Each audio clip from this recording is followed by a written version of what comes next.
आपको बता दें कि पूरी हुई है चंद्रभानु पासवान 60,936 वोटों से आगे चल रहे हैं। बड़ा अंतर यहां पर। अजीत प्रसाद जो समाजवादी पार्टी के प्रत्याशी वो पीछे चल रहे हैं मिल्कीपुर में। चंद्रभानु पासवान यहां पर 60,936 वोटों से आगे चल रहे हैं। मिल्कीपुर में 29वें राउंड की गिनती यहां पर पूरी हुई है। बड़ी खबर इस वक्त हम आपको बता रहे हैं। तो मिल्कीपुर में जिस तरीके से भारतीय जनता पार्टी ने चुनाव प्लान किया था, स्ट्रेटेजी जो भारतीय जनता पार्टी की थी, खासतौर पर उत्तर प्रदेश के मुख्यमंत्री योगी आदित्यनाथ लगातार कई बार वहां पर प्रचार करने के लिए गए और यहां पर भारतीय जनता पार्टी बढ़त बनाए हुए मिल्कीपुर में चंद्रभानु पासवान 60,936 वोटों से आगे चल रहे हैं। चंद्रभानु पासवान क्या कुछ कह रहे हैं, सुनवाते हैं आप। सर्वप्रथम मिल्कीपुर की सम्मानित देवतुल्य जनता के चरणों में प्रणाम करता हूं, जिन्होंने मोदी जी के कुशल नेतृत्व काल में उनकी नीतियों से, उनकी रीतियों से प्रभावित होकर भारतीय जनता पार्टी के पक्ष में अपना मतदान किया। उन्हें मैं धन्यवाद देते हैं, प्रणाम करता हूं जी।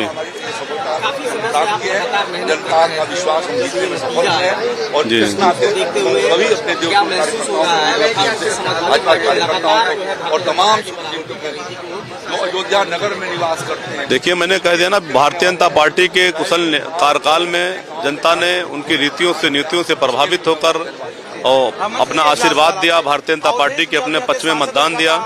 इसके लिए मैं देवतुल्य जनता को बहुत बहुत धन्यवाद देता हूं, प्रणाम करता हूं, अभिनंदन करता हूं, वंदन करता हूं। ऐतिहासिक बातें देखिए, ये लोगों ने जो छल कपट किया था, जिसमें हम तो गोरखपुर जीत के हमारे कई माननीय सांसद हार गए थे, आज और बाद में ट्रॉफी की तरह वो अयोध्या प्रसाद को हर जगह, क्या नाम है उनका, जो सांसद जी वहां से फैजाबाद से जीते थे, अवधेश प्रसाद को हर जगह पे ले लेके घूम रहे थे और उनका नाम अयोध्या प्रसाद रख दिए थे। वो सब ट्रॉफी की तरह, कभी राहुल जी उनको ले आते थे सदन में, कभी वो अखिलेश जी ले आते थे। तो आज उनका पुत्र वहां से बुरी तरह हार रहा है। ये बात पता चलती है कि वो संविधान के एक झूठ की आंधी में सपा वहां से जीती थी, लेकिन मोदी योगी जी पूज्य महाराज जी के काम, उनका विश्वास, सुरक्षा व्यवस्था और महाकुंभ, ये ऐतिहासिक जीत आप देख रहे हो। 50,000 से ज्यादा वो बहुत बड़े मार्जिन से जीतेंगे। 40,000 तक हम सुने थे, अब शायद और बढ़ेगा, लेकिन उनके झूठ का पर्दाफाश हो गया। देखिए, जनता जनार्दन का आशीर्वाद एक द्वार के रूप में भारतीय जनता पार्टी को प्राप्त हुआ और आम जनता भाजपा का कमल खिलाने के लिए खड़ी हो गई।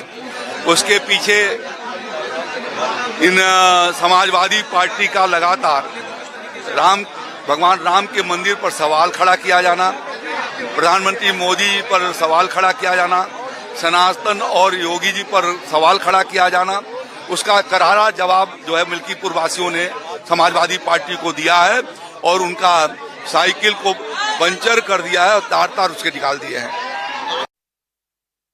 अब भाजपा कार्यालय पर उत्साह है, बकायदा ढोल नगाड़े के धुन पर यहाँ पर जो उनके कार्यकर्ता है वो नाच रहे हैं। इसके साथ ही आतिशबाजी की जा रही है। अब भाजपा कार्यालय पर उत्साह का माहौल है। यहाँ पर अभी से ही आतिशबाजी और होली शुरू हो गई है। लोग ढोल नगाड़े के धुन पर थिरकते नजर आ रहे हैं। सहयोगी सर्वेश के साथ निमिष गोस्वामी, न्यूज 18 अयोध्या। भारतीय जनता पार्टी के कार्यालय पर जश्न का माहौल, यहां पर वो तस्वीरें हम दिखा रहे हैं आपको, किस तरीके से ढोल नगाड़े और अभी से ही होली की तैयारियां यहां पर, जिस तरीके से होली के रंग में सराबोर यहां पर दिखाई दे रहा है, वो तस्वीरें हम आपको दिखा रहे हैं। किस तरीके से मिल्कीपुर में 29वें राउंड की जहां गिनती पूरी हुई है, लेकिन चंद्रभानु पासवान 60,936 वोटों से बढ़त बनाए हुए हैं। उनका बयान भी हमने आपको सुनवाया, किस तरीके से पूरी भारतीय जनता पार्टी उत्साहित है और समाजवादी पार्टी पीछे हो गई है। और संकेत हमारे संवाददाता हमारे साथ जुड़ रहे हैं इस वक्त बातचीत करने के लिए।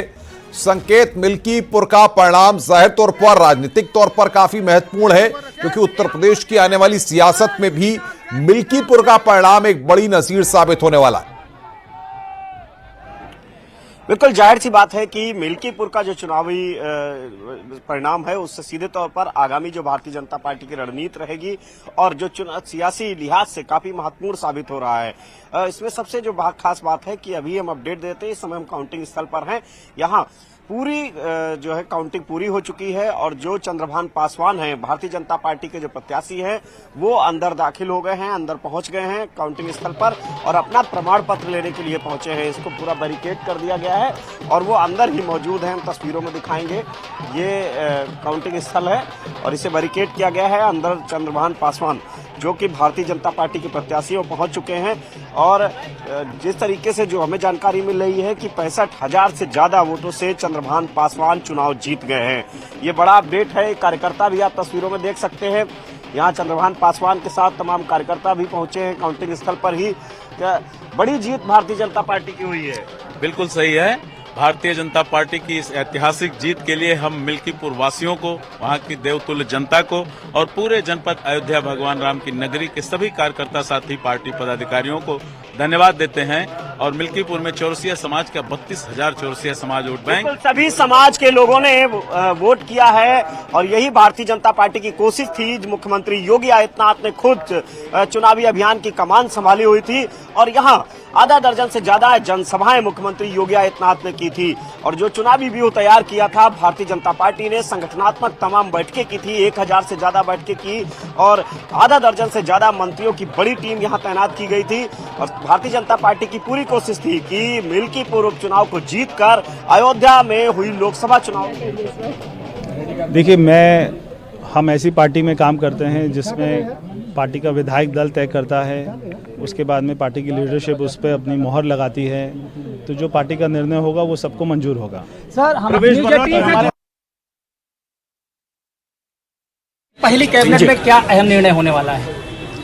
देखिए, हमने अपने मैनिफेस्टो में जो बातें करी हैं और जो हमने कहा था कि पहली कैबिनेट में करेंगे, सारे काम करेंगे। क्या भ्रष्टाचार भी अच्छा होगा? बिल्कुल। शुक्रिया हमसे बात करने के लिए। ये थे हमारे साथ प्रवेश वर्मा, जिन्होंने केजरीवाल को मात दी है। न्यूज 18 के लिए संदीप पांडे। तो यहां पर लगातार रिएक्शन सामने आ रहे हैं। दिल्ली में जिस तरीके से भारतीय जनता पार्टी ने बढ़त बनाई है, जिस तरीके से 27 साल के बाद भारतीय जनता पार्टी की दिल्ली की गद्दी पर वापसी हो रही है। कांग्रेस यहां पर फिर खाली हाथ रह गई है।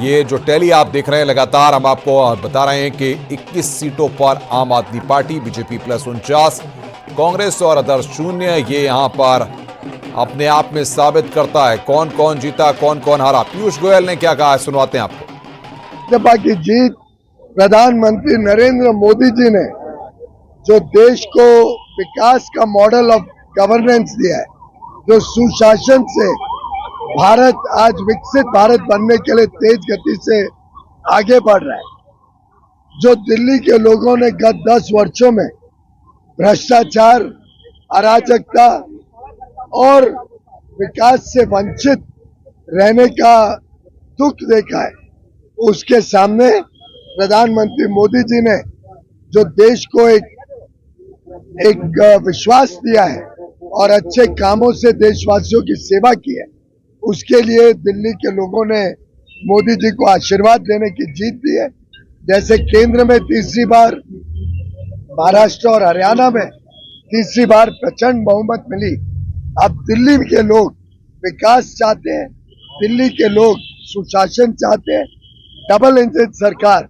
तो मोदी जी के मार्गदर्शन में, उनके आशीर्वाद से जनता की सेवा करें, ऐसी सरकार के लिए ये दिल्ली का वोट एक अहम भूमिका निभाएगा। देश और दुनिया देख रही है कि मोदी जी के साथ पूरा देश खड़ा है। मोदी जी के अच्छा कामों के साथ जनहित और लोक कल्याण के काम समाज के हर वर्ग, चाहे गरीब हो, मिडिल क्लास हो, महिला हो, हर वर्ग को एक उज्जवल भविष्य देने के लिए प्रधानमंत्री मोदी जी के साथ पूरा देश खड़ा है। तो केजरीवाल, मनीष सिसोदिया सहित तमाम विधायक बहुत नजदीक है, वो सबकी हार हो गई है। ये स्वाभाविक था कि जो कुकर्म किए, जो अराजकता, जो झूठे वादे, जो भ्रष्टाचार, चाहे वो केजरीवाल जी हो, मनीष सिसोदिया जी हो, आपके सभी नेताओं ने जो धोखा दिया था दिल्ली की जनता को, ये उसका जवाब दिल्ली के मतदाताओं ने दिया। दिल्ली में भारतीय जनता पार्टी को मिली प्रचंड जीत के बाद जश्न शुरू हो गया है। कानपुर में भारतीय जनता पार्टी युवा मोर्चा के कार्यकर्ताओं ने जीत का जश्न मनाया। भाजपा कार्यकर्ताओं ने आतिशबाजी करते हुए मिठाइयां बांटी हैं।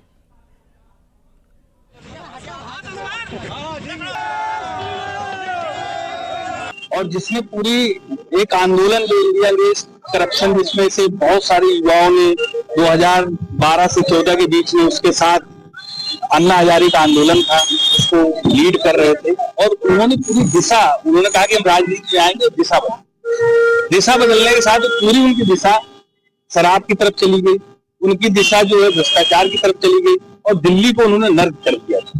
आज जो जीत हुई है, ये निश्चित रूप से दिल्ली की जनता के लिए बहुत बड़ी राहत की बात है।